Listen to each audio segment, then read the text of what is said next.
Hey, happy people. Sorry, I am a bit late. Oh my god.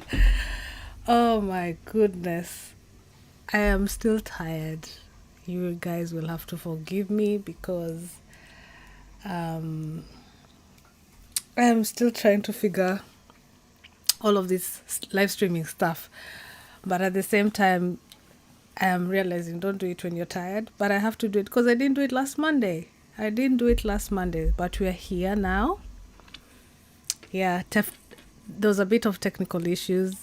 My mic decided to update and I clicked update. Then it refused to work, so I had to figure that out. And then my webcam shut down. Like, it's a lot. It's a lot. But hey, we are here. All smiles and everything, even though we're going through all this technical stuff. But I don't know how you live streamers do it on a constant, but I can only give you your flowers and say, like, this is not easy, and you guys make it look easy. But we are here. But yeah, before I continue, like, complaining and rambling and all of this jazz, hi, everyone. Welcome to my live stream. I do these live streams every Monday between 7 and 8 p.m. And yeah, we're back. It's a bank holiday. It's a bank holiday here in the UK, so it's Carnival weekend as well. So that's a lot happening over this weekend. And yeah, so I'm not going to do like a show and tell per se with today's live because I did not have the time to like prepare like that. But I am just gonna talk through today's topic. As you can see from the title, is your girl got accredited to photograph the Rugby World Cup here in the UK. It's happening in England. So this is the Women's Rugby World Cup. And yeah, I am like coming off the first weekend of the tournament. So I did 3 cities this weekend, and we're gonna talk about that in a little while. But before I do, a little introduction. My name is Elsie. I'm a photographer, and I specialize in portraiture, sports, events, and documentary stuff. So that's what I do. And for the past, I think, year and a half, I've been doing mostly sports stuff because I really wanted to get myself out there, to be seen in rooms and everything. And I think that has kind of helped me get to where I am right now in my sports photography journey. So sports has been like on the forefront of my career right now, my photographic path, really. So yeah, and we're photographing the Rugby World Cup. Your girl has been photographing the Rugby World Cup. So yeah. I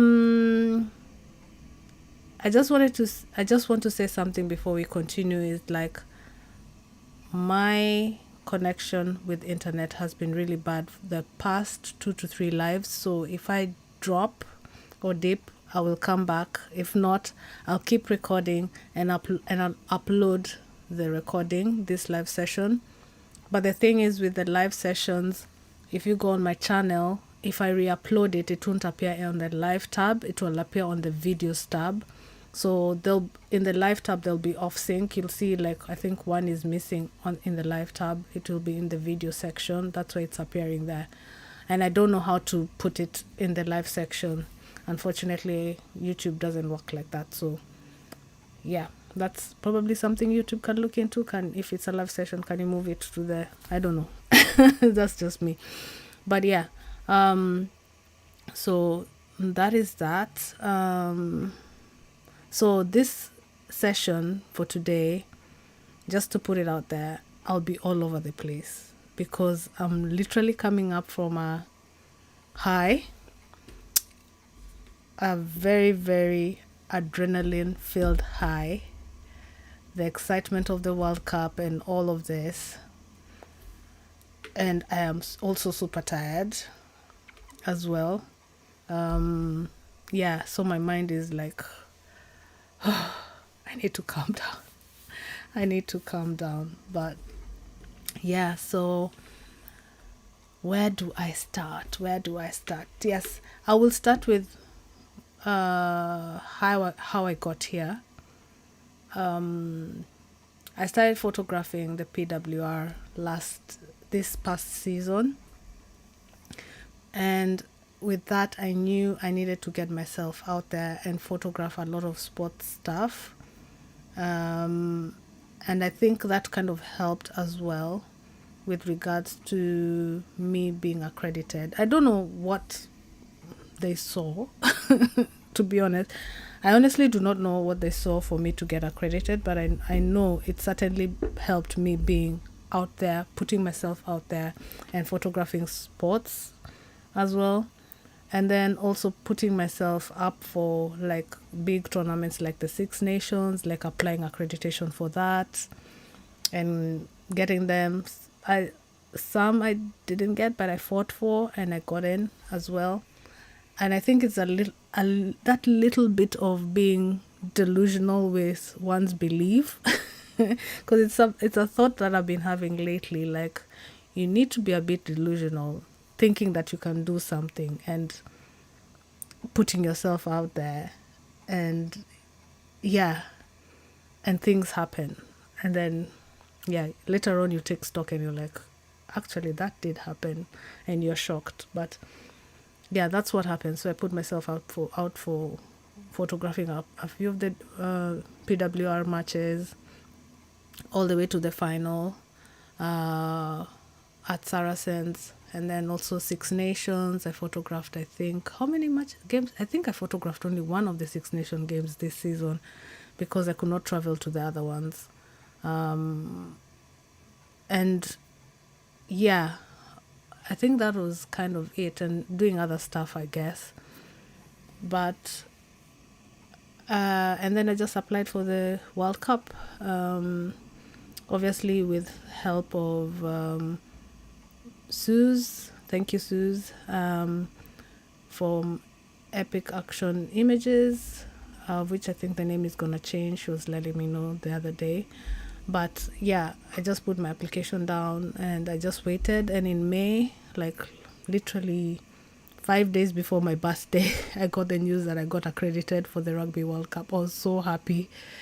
I even cried, to be fair. I cried, like all the hard work, being rained on 3 times during the PWR season, like outside in the rain, being rained on, and being sick after those sessions, coming home and feeling sick and feeling down, and still pushing and pushing and pushing.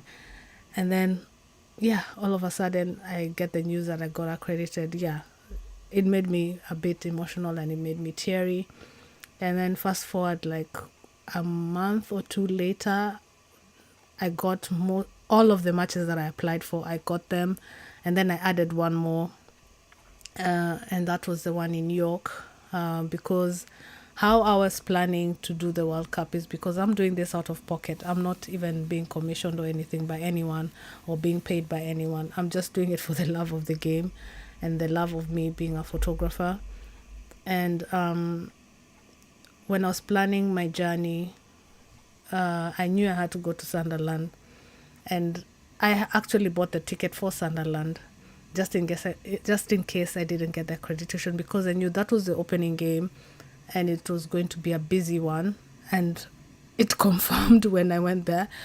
And I just wanted to cover my bases. Like, if I wasn't gonna get the accreditation to be on the pitch to photograph the match, at least I have a ticket to watch it, So that was that. But I ended up getting accredited, so, and I couldn't sell my ticket because it wasn't necessarily sold out, but it was almost a full house.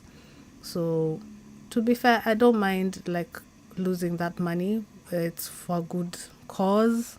Like the tournament, the women's game is really growing, so I think that will be put in the donation box or something, I don't know. But yeah, So yeah, I got approved for all the games that I applied, and I was talking about how I was planning to cover the tournament out of pocket, and I picked the games that I could get to kind of easily. When I picked this weekend that has just gone, I picked Sunderland and Northampton, because Sunderland was Friday. It would give me chance to travel to Sunderland and then come back, rest on Saturday, and then on Sunday I travel to Northampton. And I put out like post on LinkedIn saying how excited I was to get accreditation and all this. And then I just mentioned, I think vaguely or not vaguely, like I'm doing it out of pocket. And then a fellow photographer who's now a friend, we met at Six Nations was it last year or 2022? We were looking at the photo, like I took a selfie with her. She's called Karen. I've shared like even stuff on my socials now, and she reached out and she's like, would you like to us to travel together during the tournament? And it so happened, like I actually wanted to look for somebody I can travel with for the tournament, but I was like, it takes a lot of planning to do that, because I don't drive, unfortunately, and I don't want to kind of impose that on someone unless they really want to do it. And this is why I didn't want to reach out to anyone. But she reached out and she said she was cool with it. As long as we like divvy up the costs, I'm down for anything.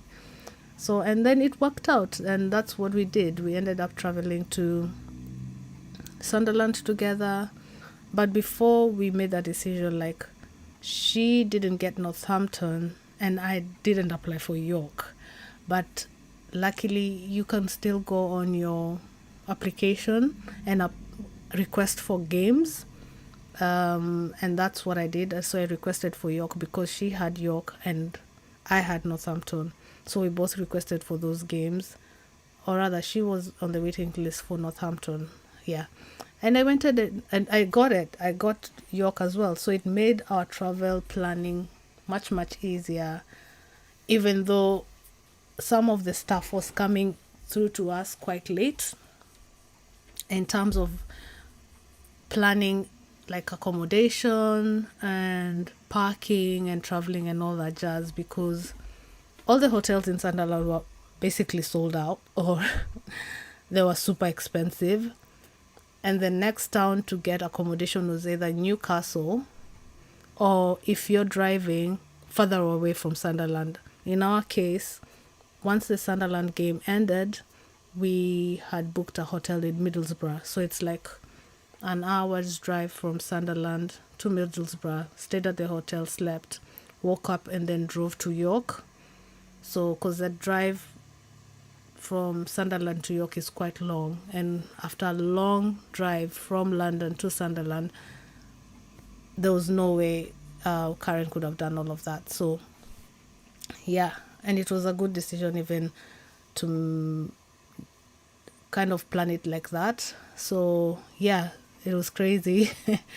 So, yeah, so that's my initial planning was, if I was to do it alone, I would have a rest day and not do York, and go back and do Northampton, because Northampton was 2 games. It was a double header. So, but since I had somebody I was traveling up with, I decided to apply for York and I got it. So we did Sunderland, York, and then Northampton over the weekend. So essentially 4 games in one weekend, and it was crazy.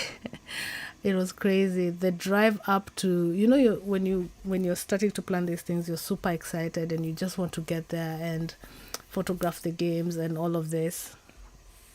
But it was an experience and a half.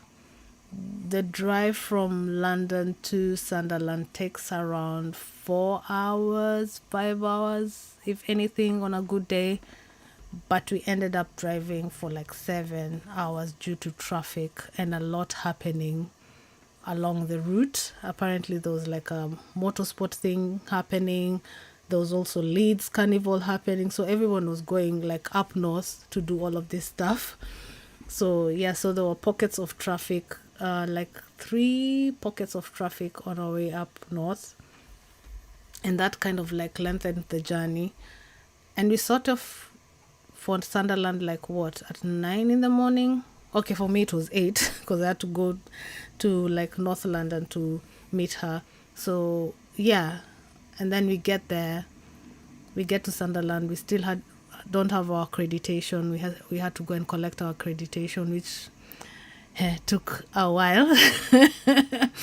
But eventually we got the accreditation. So we kind of missed a few of the stuff that was happening around the World Cup outside the stadium, because by the time we got there, to be briefed of where we were being placed in the stadium to sit on our seats during the game and what not to do, like a proper like media briefing. It was already time for kickoff, and the thing to start. So it was interesting, to say the least.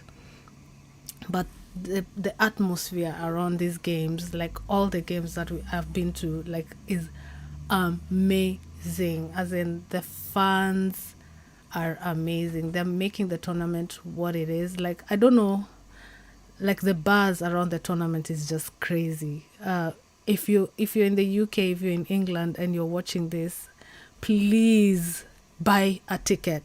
Go on the website. I know some matches are sold out, especially the final, which is full house. Twickenham, 82,000 is sold out. I wanted to get a ticket because I still don't know if I'm gonna be accredited, but fingers crossed I'll be accredited for that game. It's getting dark. Let me switch on the light. Give me a second. I am not 100% sure if I'm going to be accredited for the final. And I tried getting a ticket. I saw one and I was like, let me sleep on it. When I went back, it was gone. It was gone. Like, if somebody gets, like, I don't know, keep looking at that website. Those tickets, the final tickets are sold out. And the thing with the final, you get 2 matches. You get the bronze medal match, and then you get the final game. So you're gonna be sitting at Twickenham to watch 2 awesome matches. So it's value for money at the end of the day. Like, yeah, 82,000 people are going to be watching the Rugby World Cup final. And fingers crossed, I'm gonna be one of them on this on the sidelines taking pictures. But yeah, I digress. But you know what? The whole purpose of this live session is just to go through my experience of, like I said, photographing the Rugby World Cup. And by the way, this is my second World Cup. My first World Cup was in Ireland. And that as well was an experience to behold. But it's certainly different from this one because I only went to Dublin, photographed the pool stages there, and then, oh my god, my memory is kind of like warped at the moment and it's really bad. Yes, I remember we went to Dublin, photographed the pool stages there, and I think the quarter semis and everything were happening in Belfast at Kingspan. So yeah, so it was in Dublin and Kingspan. So essentially just 2 venues in comparison with this World Cup. So with this one there's 8 venues, is it? Yeah. Oh, forgive me. Yeah, I don't have my thing open here. I could just easily open up the Rugby World Cup page. And I can just go through it, and yeah, there's like 8 venues. Is it 8 venues? Let's have a look. Yes, 8 venues. Brighton, Bristol, Exeter, London, Manchester, Northampton, Sunderland, and York. I've done 3 of those venues. And I'm gonna be going to Brighton as well for one of the games, so I'll be doing 4.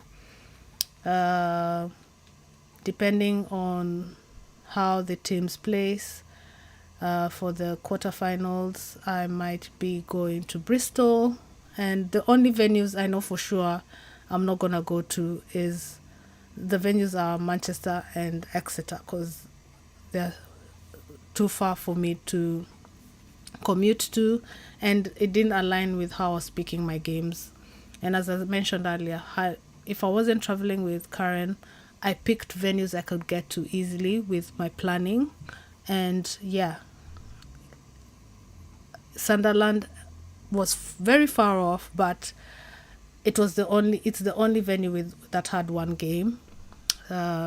So that was okay. So the opening game was in Sunderland, so I went for that. So yeah, and yeah, the others I can get to quite easily, because I've been to Bristol for a match there, and I commuted to it easily. The Brighton one I haven't been to, but it's closer to me, like here in London. So and looking at how to travel there was kind of easy, because the station is literally 4 minutes walk from the station. I mean, the stadium is like around 4 or 5 minute walk from the train station there. So that commute is kind of easy from where I am. And that's how I've been planning this whole World Cup. But back to the weekend. Yeah, I don't know. Let me I need to go to my website, actually, to my blog.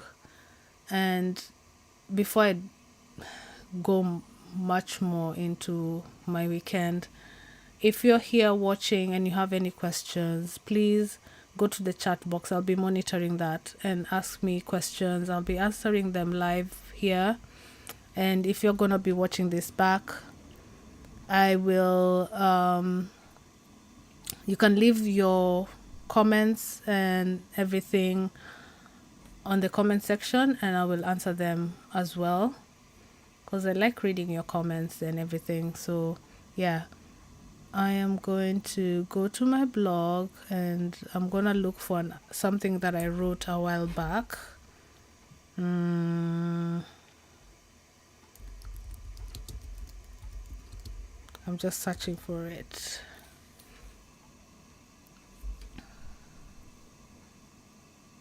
Let me see if it will come up. Oh wow. What? Yes, I found it. I want to. It's on my blog. I'll put a link to it in this live.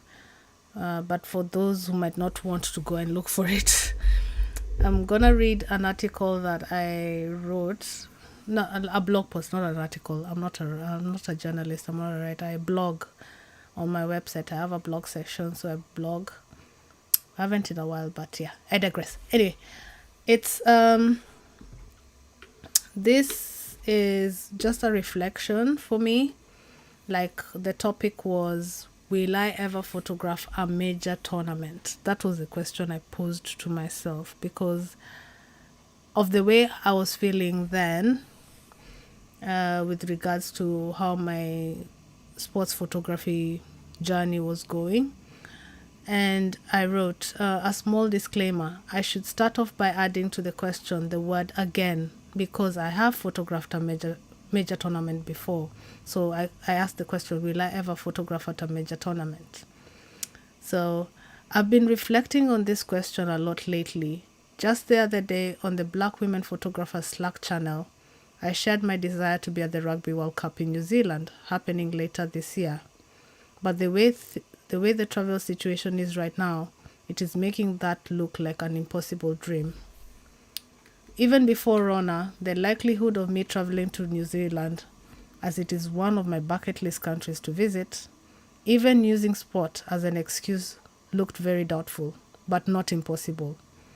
The cost for the visas, flights, accommodation, local travel, insurance, food, etc., etc., etc., was just adding up.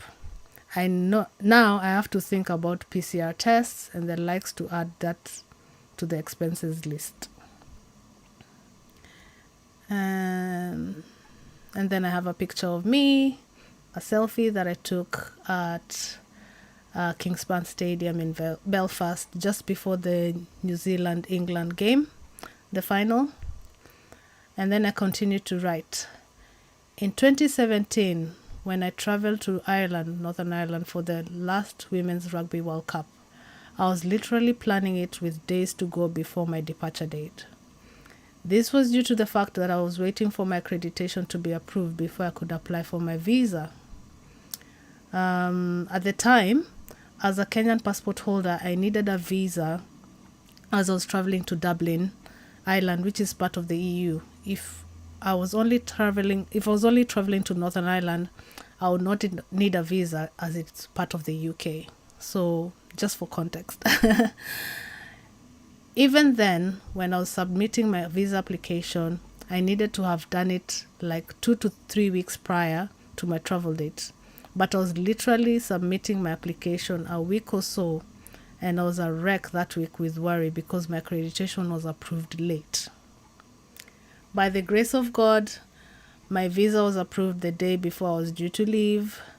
I picked up my passport from the Irish Embassy after being sick in bed with a migraine to only pack that very evening and leave the very next day. I really enjoyed my time in Ireland and Northern Ireland as the days when I don't even know what I wrote here. I really enjoyed my time in Northern Ireland and Ireland as the days when there were no matches. I got to see some of the country. My writing is really horrible, but I do it anyway. What I mean here is like when there were no games, because I was there, I could not come back home. I traveled with a friend called Sarah. Hi, Sarah. And again, it really makes things so much easier when you're traveling with fellow photographers and colleagues and friends. You know, you make friends for life through doing things like this. So when there were no games, we managed to kind of see the country, and it was super amazing. Like we did the whole driving on the edge of Northern Ireland all the way to the Giant Causeway. That was super fun. The amount of pictures I took on that journey alone, like we were stopping, just soaking in the atmosphere and all of that. So that was such an amazing experience. And even one of the photos on my live cover art, the one of me sitting on something like looks like a beach and I'm wearing a maroon bomber jacket, that photo was taken during that trip in Northern Ireland. So I am super, super grateful for these experiences, you know. So I'll continue reading. Like, I would consider myself lucky as I was able to secure cheap flights to Northern Ireland, and together with a photographer friend of mine, Sarah, we traveled to Dublin by car from Belfast. This was also helped by the fact that a flight from England to Northern Ireland is less than 2 hours in comparison to one to New Zealand, which will take at least 24 hours from London. Double sigh, like I would put emojis. And then there's another self-portrait of me on the pitch during the New Zealand-England final. Like during the game, it was windy and rainy.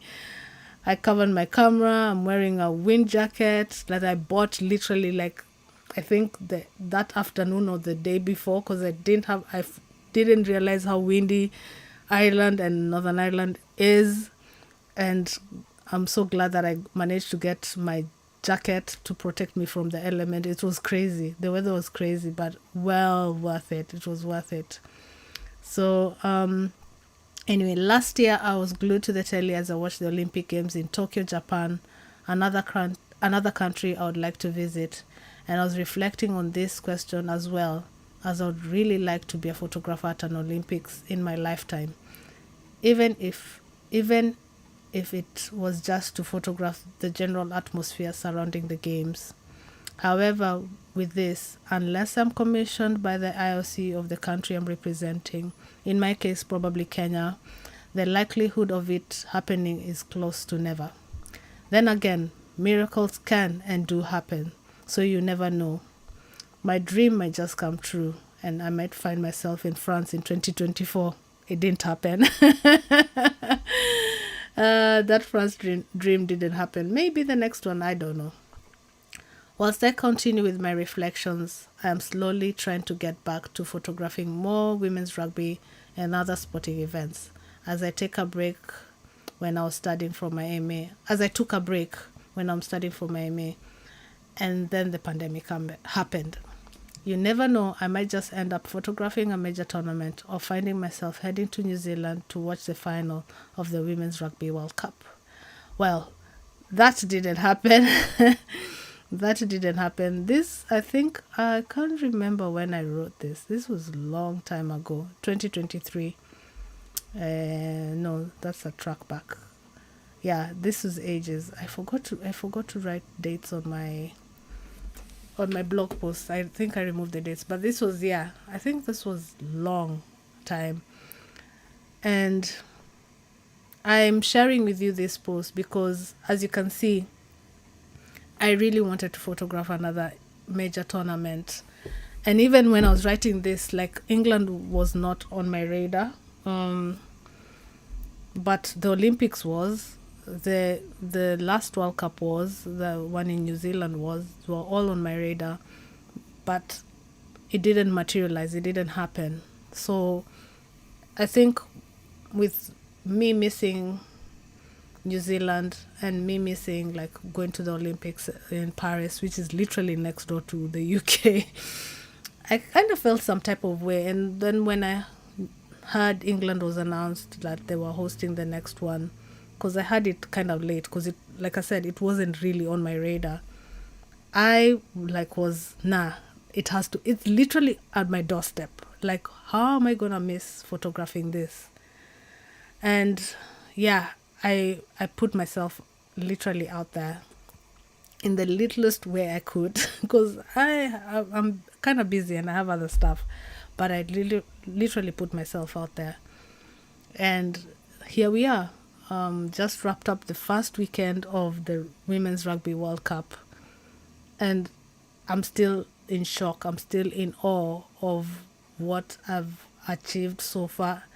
And I've been reading the messages, like, I've been sharing on my Instagram stories, like, my experience. Like, it's a mix of what I'm seeing on social media surrounding the women's game and what I'm experiencing myself as a photographer within that space. I'm sharing, it's almost like I'm sharing a bit of both. And it's crazy because the women's game is kind of like, it's opened up a lot of people sharing what's happening, because you won't get so much of that in the men's game. And I'm finding myself more and more being out there, even though I'm kind of like I said in my last one of my live videos, like, I'm such an introvert.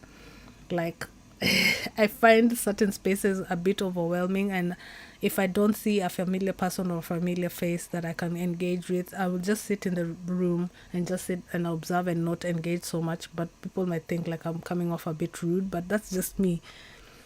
I kind of feel like it's too much and I just want to be there, do the job, put my head down, edit my pictures quietly, take my pictures and go.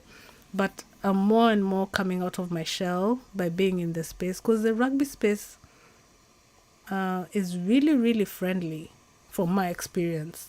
For the most part, it's really, obviously you'll find one or two people who don't make it as such, but for the majority of the time, everybody is super, super nice. Super, super nice. I'm just looking at the chat box. Hi, Rebecca. Thank you so much for joining the live. And you pose the question, is there any advice you would give around getting accredited? I talked about this in one of my live sessions, but I'll answer your question nonetheless. The advice I would give is just figure out what sports you want to do and just reach out to the media manager.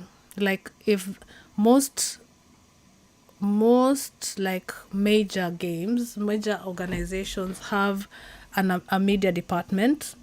I can't speak about grassroots, but that's where you should actually start. Don't do what I did. I went like major and then I'm trying to come back into grassroots. Um, but most sporting whatever's organizations will have a media email or contact person that you can always reach out to, and just email them and let them know what you need. And yeah, they will always come back and say yes, or they will always come back and say no. But don't be put off when you get those no's. Keep trying, keep reaching out to these people. If you're going through grassroots, I think for my experience, what I've done, if I see they have social media, just slide into their DMs and ask them if they have an email that you can reach them out to. I don't like having conversation on social media DMs. I'd rather either give my email or I ask them for their email where I can write to them, because I like having that paper trail and taking that conversation out of social media to avoid being distracted by all that's happening on those platforms. So yeah, that's how I do it. I always look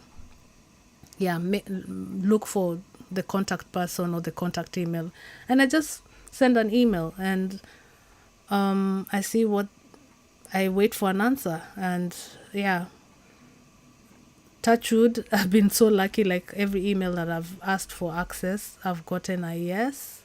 As in, let's say like if it's a season, I've gotten a yes, like yeah, you can come and photograph for the tournament. But there's one I applied for and I didn't get the answer that I wanted, so I let it go, because I didn't want to start fighting, because I don't have that kind of energy and capacity to start fighting for essentially like access without any repercussions, So yeah, I hope that answers your question, Rebecca. Yeah, I think I went into much more detail on one of my live sessions. Let me see if I can find it. Have a look. I'm using my computer to check. So the light keeps dipping in and out because I use one of the lighter screens to... Yeah, this is when you switch your computer to dark mode. This is what happens. So... yeah, I think it was the live session number... that's the one that's in my videos. Live session number... number 6. It's under the videos tab on my channel, and the cover has no pass, no problem. So you can go and check that out. I think I touch on this, how to gain access to events as a photographer. And I go into much more depth in when I was on that live session. So yeah, I'll put the screen there so it's a bit bright. So yeah, photographing the Rugby World Cup. It has been a journey. It has been interesting. Yeah, as in I'm still buzzing from all the excitement. The opening match was something else. Let me tell you, when you're sitting on the pitch, depending on how the stadium is built, the roar from the fans to the players is electric. You get to feel all of that. Like, you're facing the players watching the game and you're just hearing this roar, especially when tackles are being made, tries are being made, the ref doing something and you're hearing the boos sometimes, and just all that, and then some fans shouting, like, the way people shout at the telly, like, tackle, and then you're hearing a fan here saying tackle or something. I don't know. It's just that adrenaline just gets you pumped up. Sometimes I even forget that I'm there to take pictures. I'm just watching the game through the lens, like through the camera. I'm just there and I'm following the game. I'm not even pressing the shutter, I have to say. Half the time I forget to take pictures. Like literally, as photographers and you're fan of the game, we have the best seats in the house, I think. I would think we don't have the vantage point of sitting up above and looking down into the pitch, but we are literally like next to the players, and then some of them come on the sidelines to warm up. We are taking portraits. I think some of my best pictures is when the players are warming up and the floodlights are hitting their hair and they're getting that highlights, and I'm photographing like close-up portraits of the players' faces, their concentration, like they're warming up, and they're like, I might be going on the pitch next as a substitute and all that. Some amazing pictures. This is not a show and tell. I did not have time to plan to show you some of the pictures that I took. But what I'm going to do, I'm going to share some of them on my LinkedIn, because I like sharing pictures there. I find it super easy. I don't have to think about framing them or whatever. I'm going to do that. And obviously, I'm going to pick my favorites and share them on my website as well. But in the course of the next few days, I'm going to do a few selects to share on my LinkedIn from this weekend as I prepare for next weekend, because next weekend I'm going back to Northampton to photograph 2 more games. On Saturday, the game that is happening is between England and Samoa. And then on the Sunday, I'm just going through the website because my brain is fried. I can't remember all the matches. So yeah, on Saturday it's England versus Samoa, which is at 5 o'clock. And then on Sunday it is Ireland and Spain. So I'm going to be photographing Ireland twice because I just did them over the weekend. So I even haven't sorted out the pictures from yesterday, from the Northampton, from the double header between Ireland was playing Japan, and then right after, like literally half an hour later, Brazil and South Africa on the pitch. So, and then I had to travel back to London.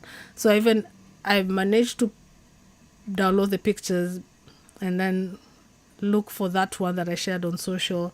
And that is it. I haven't even opened my computer to look at those photographs properly. So I'm going to do that this week and then pick my favorite photos from that and just put them on the folder and be ready to share them on social as well.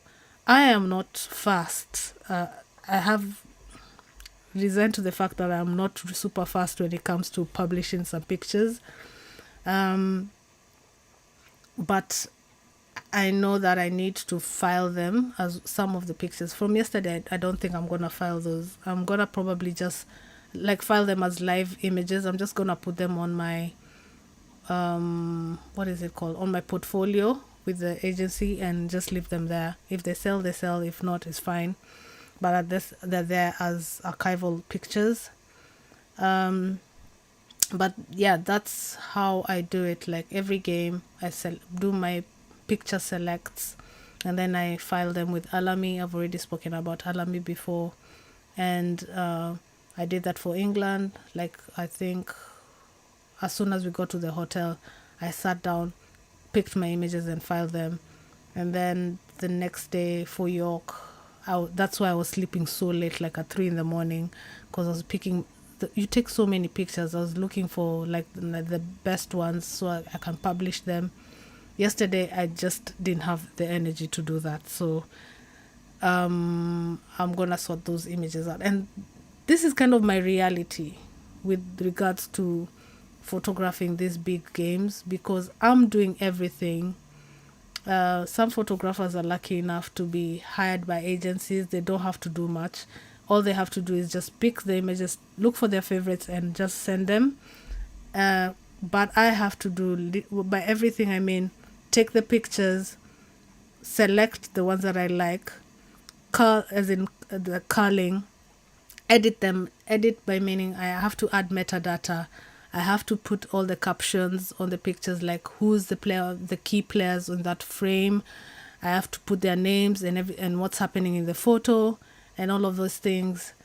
And then on top of that, I have to like edit the photo, like probably crop out some things that I don't want, and then boost the exposure, boost the contrast and all of, yeah, just editing, like basic editing, no color grading or of sorts, because these are pictures that might go into newspapers. So I can't do so much to them. I can just do a little bit of cropping, exposure, lining up the images if it's a skewed, just lining it up, contrast, do the highlights and all of this jazz. No color grading at all. I just leave the image almost as it was photographed, not doing a lot to it because it has to reflect what was happening there. And then after that, put them in my folder, like my final selects folder, and then I pick the ones that I'm gonna send to Alamy. And yeah, hopefully they are picked up by editors of newspapers, magazines, online publications, and they're published. And it so happened, even before I went on here, like I just said, oh, let me check like if any of my pictures have been published. And yes, one was published by the Rugby paper, and it's from the England game. And I am super happy. Like, for me, even though the money is not really necessarily great, the fact that I've been published is something that I can put on my CV, I can put on my website and say, yeah, I went to the World Cup and at least one of my photographs was sold and published in an online publication. And it so happened it was a Rugby paper that picked up my image, which is super cool. So yeah, if I can achieve that one thing, then I'm super happy about that.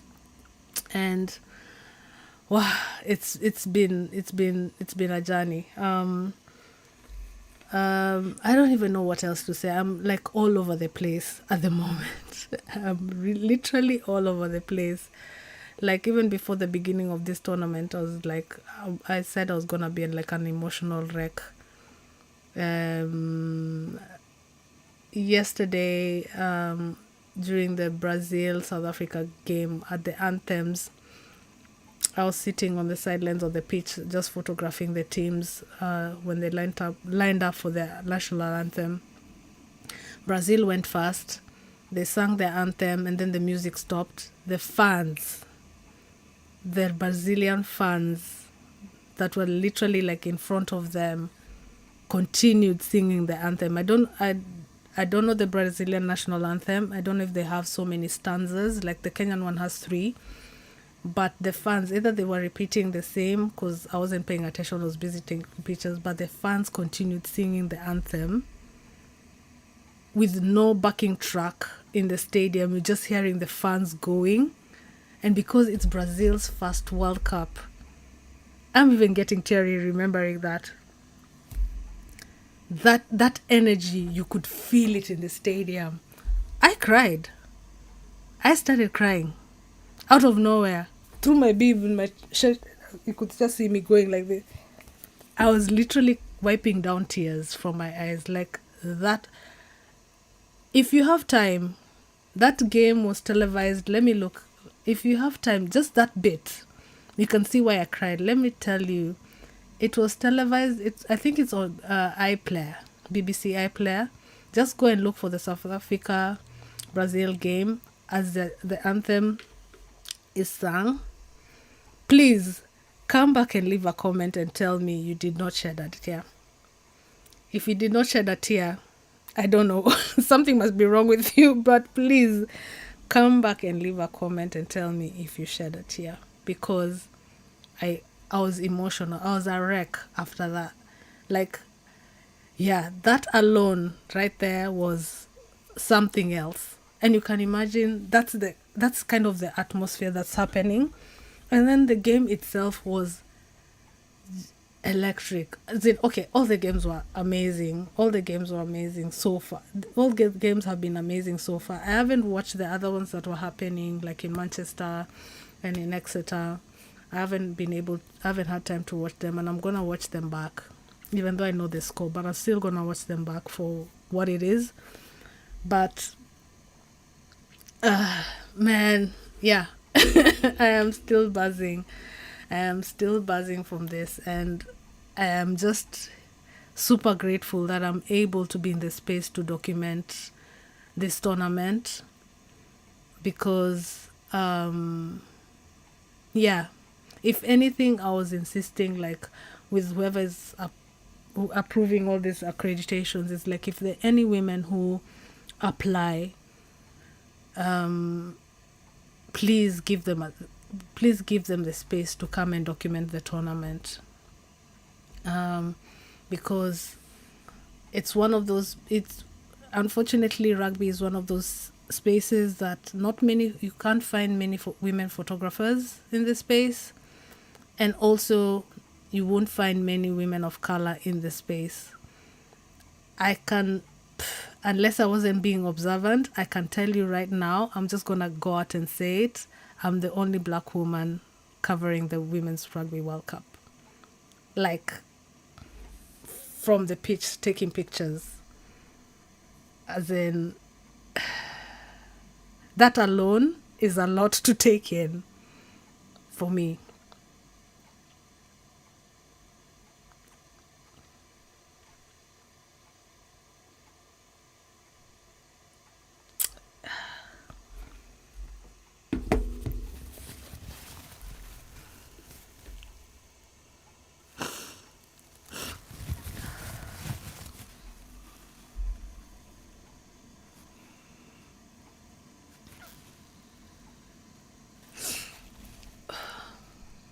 These are not sad tears, by the way, guys. These are not sad tears. Oh my God. My face might look sad, but these are not sad tears.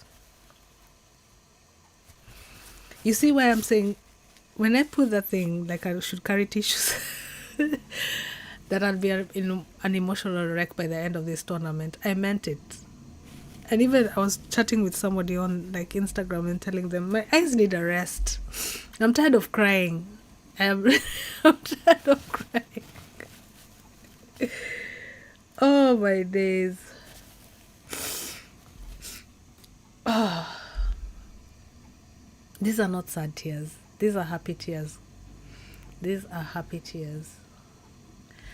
So, yeah. Unless I'm not paying attention, as I was saying, unless I'm not paying attention because I'm being driven by adrenaline, and when I'm in such spaces, I literally have tunnel vision, and I might be like all over the place mentally, even with my mouth when I speak. Sometimes I'm like, just, yeah. But sometimes I do take a step back and calm myself down. But in this instance, I think I'm probably 90%, if not 100% sure, I am the only black woman photographing the Rugby World Cup. Yeah. And that's why I'm like super emotional by me being here and being in this space. I know it's a lot to take in, but it's like almost I'm taking it upon myself, even though I'm not vocalizing it as much. Like, I always have this quote that I really, really like using, and it's by I have to look for it. I'm so crap at remembering things, guys, forgive me. I need to look for it. Let me go. And it's even in my email. If I email you through my Gmail, it's like on my email signature, I use the quote is there, and I'm gonna read it to you. You've heard the quote before. I'm not good at remembering things off the cuff of my head, but I am going to read the quote for you, and it goes something like, "You can't be what you can't see. You can't be what you can't see. And this is a quote by Marian Wright Edelman. She is an activist and she founded the Child Fund.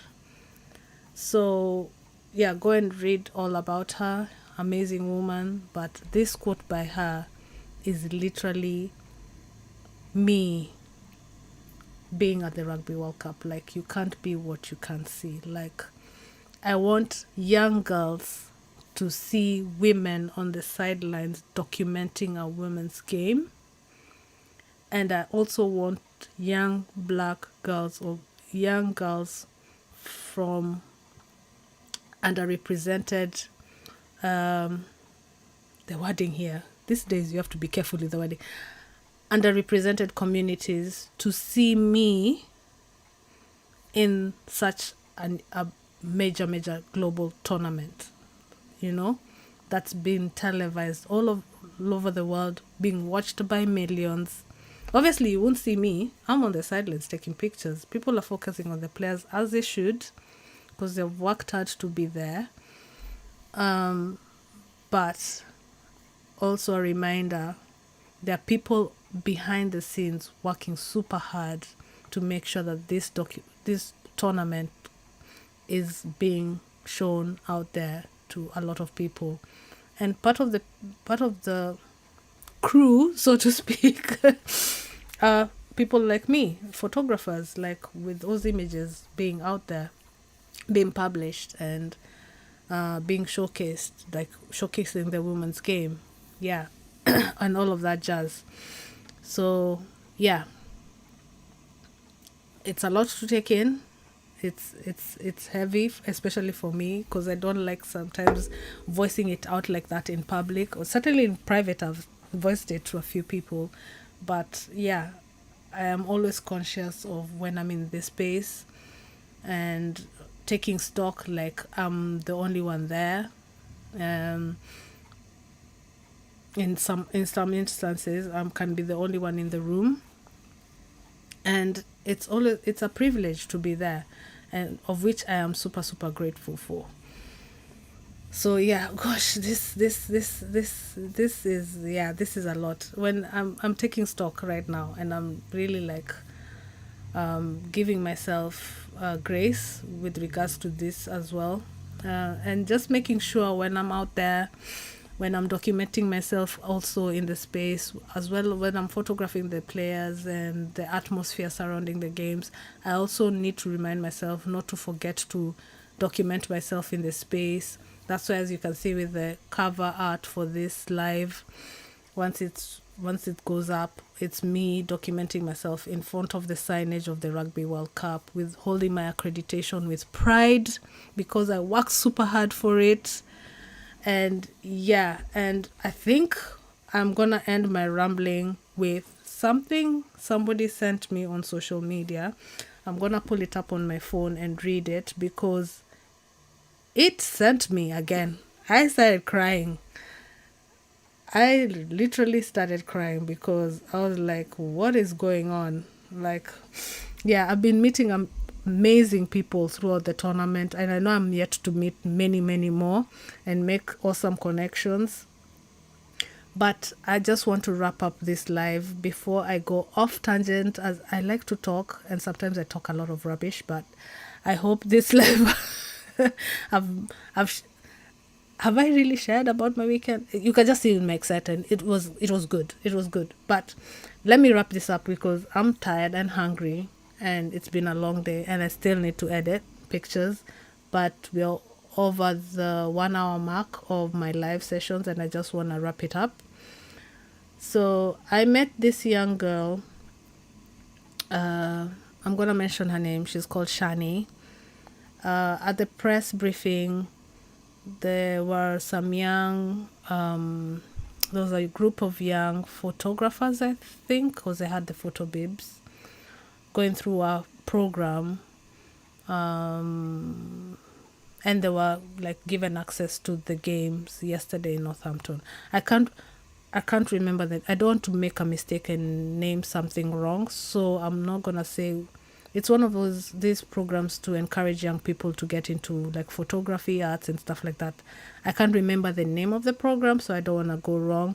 But if she's watching this right after and she's comfortable, please can you put the name of the program you're in the comment section so people are aware, and also to remind me as well what it was, because I don't want to make a mistake and name the wrong thing. But I saw her on the pitch as I was swapping sides during the South Africa game, and as I was walking up, I said, "Oh, let me just go and say hello to her."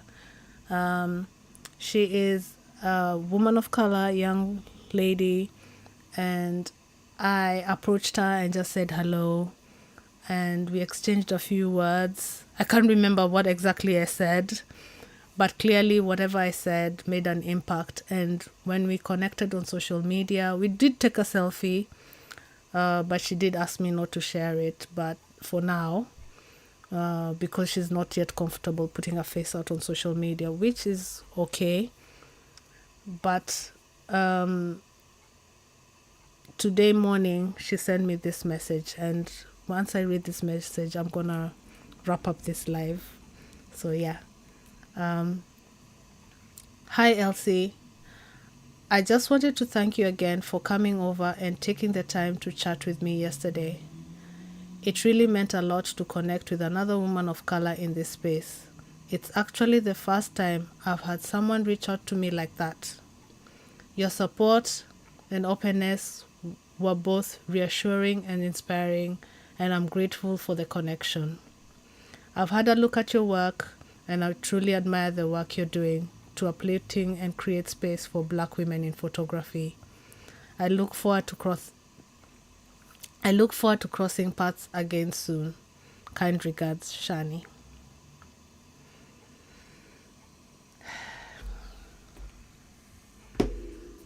And with that, we are gonna close this live session.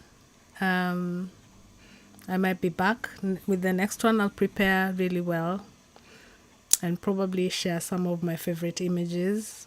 Probably not the next live next week, but we'll see.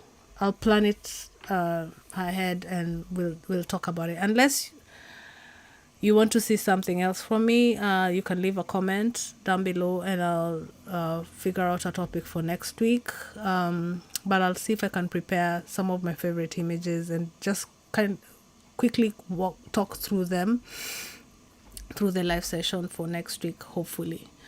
But yeah, again, I do these lives every Monday between 7 and 8 p.m. So please consider subscribing and hit the notification bell button or whatever, so you're notified when I go live. And yeah, I will catch you guys next week. Enjoy the rest of your summer, or whatever is left of it.